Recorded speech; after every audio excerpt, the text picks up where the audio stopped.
Hello बच्चों, welcome to our YouTube channel origin educate. आज हम इस वीडियो में देखने वाले हैं एनटीए ने फाइनली जेईई मेंस 2024 के अटेम्प्ट फर्स्ट और अटेम्प्ट सेकंड की डेट रिलीज कर दी है। अपना जो फर्स्ट एग्जाम होने वाला है वो 24 जनवरी से लेकर 1 फरवरी के बीच में होने वाला है, जो फर्स्ट अटेम्प्ट होगा जेईई मेंस का। सेकंड जो अटेम्प्ट होने वाला है वो 1 अप्रैल से लेकर 15 अप्रैल के बीच में हो सकता है। तो अगर देखा जाए तो 24 जनवरी तक अपने पास अच्छा खासा टाइम है, तो इस टाइम को आप बहुत सही तरीके से यूज कर सकते हैं, जिससे आप अपनी परसेंटाइल या जो भी आप जेईई मेंस की तैयारी कर रहे हैं उसमें इम्प्रूवमेंट ला सकते हैं। तो क्या कर सकते हैं हम 24 जनवरी तक, जिससे अपनी परसेंटाइल को और इम्प्रूव किया जा सकता है। तो हर साल ये बहुत कॉमन सा सवाल है, हम क्लासरूम वगैरह में पढ़ाते हैं तो हर साल बच्चे पूछते रहते हैं।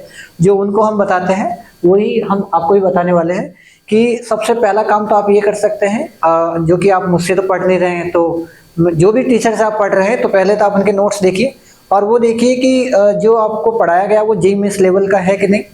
अगर है तो आप उनको बहुत अच्छे से पढ़िएगा, उनके फॉर्मूले, उन्होंने जो भी सवाल करवाए उनकी प्रोफाइल्स वगैरह देखिएगा कि जेईई मेंस में इस टाइप की प्रोफाइल्स की प्रॉब्लम आ रही है या ये कॉन्सेप्ट आ रहे हैं, तो उनको बहुत अच्छे से करना है।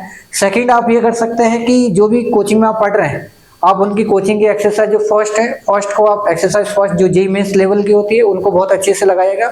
अगर आपने पहले लगाई होगी तो आपका उस एक्सरसाइज में बहुत सारी ऐसे सवाल होंगे जो फर्स्ट अटेम्प्ट में नहीं बने होंगे, आपने पहली बार कर रहे होंगे वो सीट तो नहीं बने होंगे, तो उनको आप अच्छे से रिवीजन टाइम पे जो अभी आप करने वाले हैं उसमें करिएगा। और उसके अलावा जो भी आपका मॉड्यूल वगैरह है उसमें जेईई मेंस की पीवाईक्यू जो दे रखे होंगे सवाल, वो आप बहुत अच्छे से पीवाईक्यू को करिएगा। और फाइनली आप ये भी कर सकते हैं कि अगर मान लीजिए आपकी सीट में पीवाईक्यू कम है तो आप क्या कर सकते हैं, आप या तो मार्केट से आप बुक खरीद सकते हैं या फिर आप गूगल वगैरह से डाउनलोड करके आप जेईई मेंस के जो पीवाईक्यू हैं वो डाउनलोड कर लीजिएगा।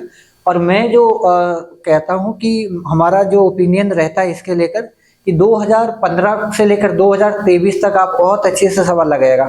अगर मान लीजिए आपके पास लगता है कि आपके पास थोड़ी टाइम की कमी है तो आप 2019 से लेकर 2023 तक के जितने भी पीवाईक्यू आए हैं उनको बहुत अच्छे से लगाएगा। जैसा कि मैं मैथमेटिक्स पढ़ाता हूं तो मैथ्स में देखा जाए तो 2023 से लेकर 2019 तक अप्रोक्स 3000 के आसपास सवाल आए हैं।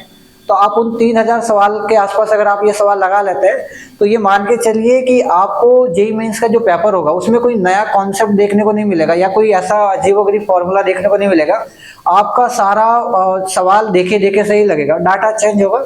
तो आप अगर 2023 से लेकर 2019 से लेकर 2023 तक के पेपर लगा लेते हैं, आप अपने मॉड्यूल की जो भी एक्सरसाइज 1 लगा लेते हैं, जो भी टीचर से आप पढ़े हैं उनके नोट्स को बहुत अच्छे से कर सकते हैं, तो आप बहुत अच्छे से परसेंटाइल आप जेईई मेंस में ले आ सकते हैं। क्योंकि ये जो भी स्टूडेंट हमसे पढ़ते हैं तो हम नॉर्मली 2-3 महीने पहले यही बच्चों को सलाह देते हैं और वो ये बहुत ईमानदारी से करते हैं और बच्चों का रिजल्ट भी बहुत अच्छा आता है। आप मॉक टेस्ट, हाँ इसमें एक और आप काम कर सकते हैं कि मॉक टेस्ट भी आप दे सकते हैं। जितने आप मॉक टेस्ट देंगे तो उससे भी आपका इम्प्रूवमेंट होगा। कि मॉक टेस्ट देने से आपको क्या क्या फायदा होने वाला है कि आपके अंदर जो डर है एग्जाम को लेकर, पेपर को लेकर, तो वो डर आपका निकल जाएगा। आप जो छोटी छोटी मिस्टेक करते हैं, सिली मिस्टेक करते हैं, वो आप जितने एग्जाम देंगे तो वो सिली मिस्टेक आपका सुधर जाएगी कि आपसे वो सिली मिस्टेक है वो गड़बड़ ना हो। आपका अगर बहुत बेसिक कॉन्सेप्ट अगर वीक है, फॉर्मूला याद नहीं हो रहा, तो जैसे जैसे आप एग्जाम देंगे तो आपके कॉन्सेप्ट भी स्ट्रांग होते जाएंगे। जो फॉर्मूला, काफी बच्चों की ये भी हैबिट होती है, एक साइड जब सीट लगा रहे हैं एक साइड फॉर्मूला सीट ओपन करके बैठते हैं, दूसरे साइड कि अच्छा इसमें ये फॉर्मूला लग रहा है तो वहां से ये फॉर्मूला देख दिया और लगा दिया। तो ये अगर आप करते हैं तो ये बहुत गलत है। आप फॉर्मूला को याद करिए और डायरेक्ट लगाने की कोशिश करिए, तो ये आपकी आदत तब जाएगी जब आप एग्जाम देंगे। जैसे जैसे आप एग्जाम देंगे तो आपको काफी फॉर्मूला आपको याद नहीं होंगे, तो जिसकी वजह से आपका सवाल बनेगा नहीं। आपको सब कुछ आता होगा बट फॉर्मूला नहीं आ रहा, तो जिसकी वजह से आपका ये सवाल नहीं बनेगा। तो वो जब आपके साथ ऐसी प्रॉब्लम आने लगेगी तो ऑटोमेटिक आपके अंदर इंप्रूवमेंट आएगा। तो आप इस बात का भी ध्यान रखना है कि आप फॉर्मूले वगैरह को आपको याद रखना है। ऐसा नहीं कि पेज पे लिख दिया और बस लिखे ही हैं, जब भी सवाल करना है तो उसी को देख के हम टाल रहे हैं, ऐसा नहीं होना चाहिए। आपको फॉर्मूला याद होना चाहिए। और भी आप बहुत सारे काम कर सकते हैं, बट मोटा मोटी आप जो हमने बोला है कि टीचर के नोट्स जो आपको पढ़ाया गया है, आपके कोचिंग का जो मॉड्यूल है उसकी एक्सरसाइज 1 बहुत अच्छे से लगानी है, पीवाईक्यू और मॉक टेस्ट, इन 4 चीजों पे आपको पूरा फोकस रखना है। इन 4 चीजों पे जितना भी टाइम है इन 4 चीजों पे आप अच्छे से अच्छा टाइम दीजिएगा, तो आपका जो जेईई मेंस है वो बहुत अच्छे जाने वाला है। तो आज के इस वीडियो में हम इतना ही कहते हैं, फिर हम मिलते हैं अगली वीडियो के लिए। तब तक के लिए ओके, बाय, टाटा।